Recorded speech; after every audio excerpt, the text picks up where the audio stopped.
Give it up for Tusk!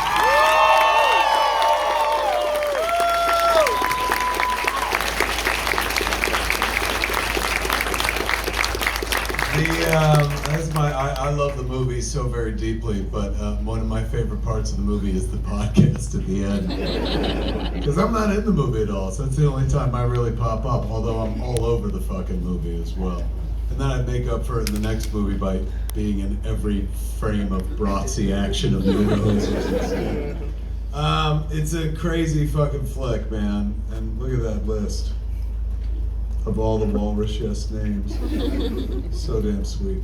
I've told the story a zillion times, but when I was on, after we dropped that episode of Smodcast, and you heard, like, at the end of the podcast, I was talking about hashtag Walrus Yes or Walrus No. And the next day after the podcast episode dropped on Twitter, there was a sea of Walrus Yes. Just so many Walrus Yes hashtags.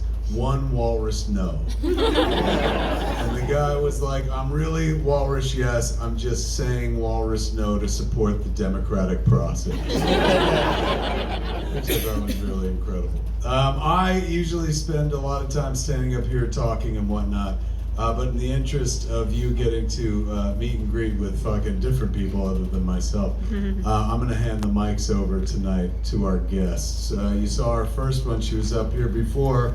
Welcome back to the stage, Genesis Rodriguez.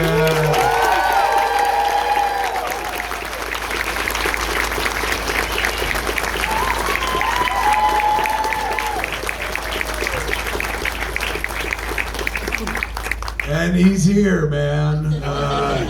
You just watched so much of it, you're about to watch even more. Give it up for one of my favorite fucking performers on the planet, the inimitable Justin Long.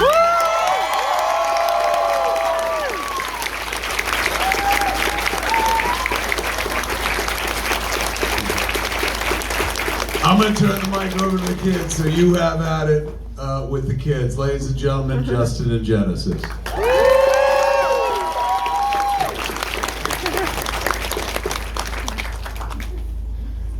Well, it's probably the first time on this stage there hasn't been talking for a couple seconds. Where's he going? What's happening? I don't know, I guess he just turned it over to us. Okay. Well, any questions, I guess? This is not our... yes. Oh, I don't know who I pointed to. I just kind of gestured generally. Just whoever wants to speak, just... So since he's told that, Wallace is told that he went farther than any of the other walruses before he hears his friend, what is it about Wallace as a person that allowed him to go full walrus where That's a good question. He had, I always liked the idea that he had to rediscover what it meant to be human. That was in, by becoming a walrus. So he found his humanity somehow. I don't know what it was about his past, but he did some, I like that theme that they explore in the movie, that you know, humans can be you know, really ugly and do some really heinous things, and that was always in the script. Whenever, you know, I remember talking to Kevin about that. It changed a little bit after the first time I read it, but that was always in there. That this idea that man was capable of really despicable things, and so I don't know what it was that he found, but I always liked that idea that by becoming an animal, he was able to find his humanity. Yeah. I don't know if that answers your question. I don't know what it was, really. So, Justin, I know that you're very famous for liking to improv. My question for both of you is, when you are improvising, do you prefer to do it in the rehearsal space, or do you prefer to be on set, kind of getting a feel for the space? You're the master at that. That's not true. Very true. Well, he allowed us to do a lot on this movie. So the question is whether it's we prefer to be in the space that we're shooting in. I always prefer to be on, because you know, oftentimes things will change when you're on location, when you're on set. There'll be mistakes will happen, or there'll be, you'll find something in your surroundings that you'll incorporate. But yeah, I think it's always best to I like to see what happens when we're there, and to be really comfortable with the script in order to go off the script. I hate improvising from a place of fear is never. It never really works for me when it's like, I haven't really learned the lines and I'm just trying to come up with something. It's and Kevin's scripts are so tight, they're so good, and so it's a great place to improvise from. And as I said, he really allowed us. He always does. It's one of my favorite things about doing his movies. He really is a fan of actors, and he likes to watch and facilitate a really comfortable space to improvise. Yeah. You're like, I'm talking.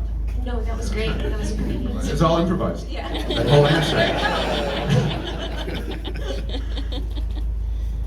So for Justin, usually, because you've done a lot of major horror films going up against some kind of creature, what goes into not only being the victim, but in Tusk now also becoming that malicious creature in the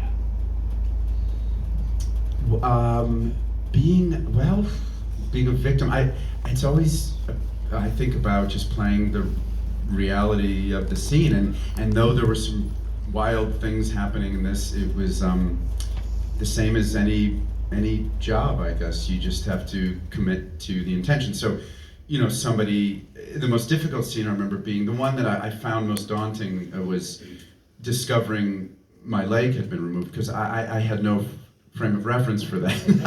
Fortunately, that had not happened to me as of the recording of this.